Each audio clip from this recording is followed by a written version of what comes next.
प्रिय विद्यार्थियों, आज हम बाणभट्ट रचित आख्यायिका हर्षचरित के विषय में अध्ययन करेंगे। हर्षचरित बाणभट्ट की प्रथम कृति तथा प्राचीनतम उपलब्ध आख्यायिका है। इसमें 8 उच्छ्वास हैं। इसमें प्रथमोच्छ्वास में बाण ने अपने वंश के अवतरण तथा असंयत स्वयं के यौवन पर्यंत अपनी जीवनी का वर्णन किया है। द्वितीय उच्छ्वास में संदेश प्राप्ति तथा राज सन्निवेश के लिए बाण की यात्रा एवं राजा के अश्वरत्न को देखकर उसकी विशेषताओं से पूर्ण संस्तुति व हर्ष का वर्णन, और तृतीय उच्छ्वास में बाण का स्वयं के घर आना व हर्षचरित को सुनने की दूसरों की प्रार्थनाओं पर बाण द्वारा स्वीकृति प्रदान करना तथा हर्ष के वंश, जन्म एवं राजधानी का लंबा वर्णन, पुष्यभूति की प्रशस्ति व भैरवाचार्य का प्रयत्न साध्य वर्णन, और चतुर्थ उच्छ्वास में पुष्यभूति से उत्पन्न राजाओं का वर्णन, महारानी के प्रथम शिशु उत्पन्न होने से पूर्वावस्था का वर्णन, राज्यवर्धन के जन्मोत्सव का वर्णन, हर्ष में उनकी बहन राजाश्री के जन्मों का तथा मौखरी ग्रहवर्मा के साथ राजश्री के विवाह का निरूपण वर्णित है।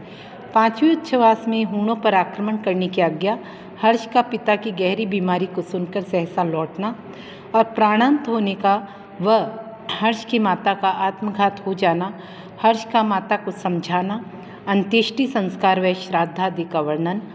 षष्ठ उच्छ्वास में राज्यवर्धन का शोक से कातिर होकर नृपत्व के कर्तव्यों को हर्ष पर डालना तथा मालव नृपति द्वारा ग्रहवर्मा को मार डालना व राजश्री को कारावास में डालना, राज्यवर्धन का युद्ध के लिए जाना और मालव नृपति पर राज्यवर्धन की विजय के साथ साथ एक गौड़ नृपति द्वारा उसकी हत्या का समाचार सुनकर दृढ़ गुण पाश संदाना निष्पंदी कृतापति।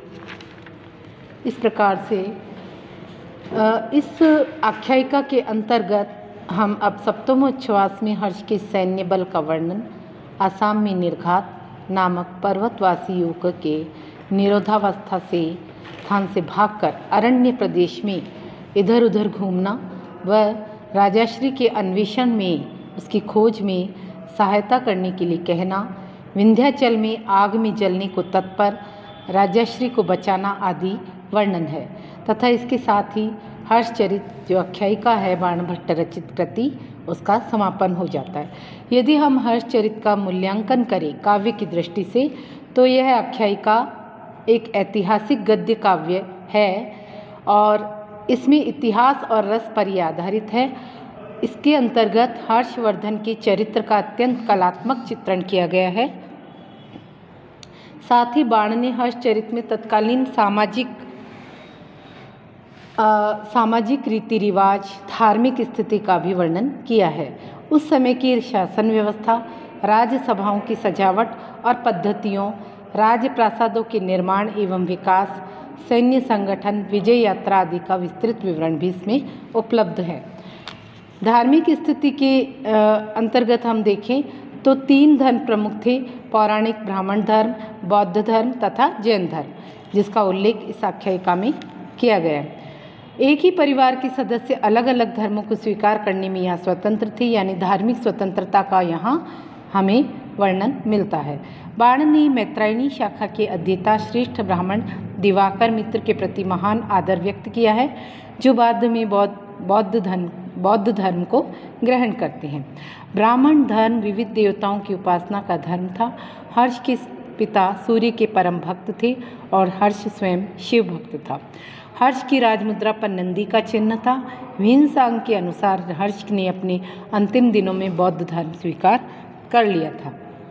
ब्राह्मणों और बौद्धों के प्रति समान रूप से आदर व्यक्त करता था। हर्षचरित में हिंदू कर्मकांड एवं धार्मिक क्रियाओं का सूक्ष्म एवं जीवंत चित्रण प्रस्तुत किया गया है। राजा व प्रजा दोनों विविध अवसरों पर यज्ञ किया करते थे। बाण ने तत्कालीन शिक्षा व्यवस्था का वर्णन भी किया है। अनेक विद्याओं, वेद, वेदांग, धर्मशास्त्र आदि का सम्यक अध्यापन कराया जाता था।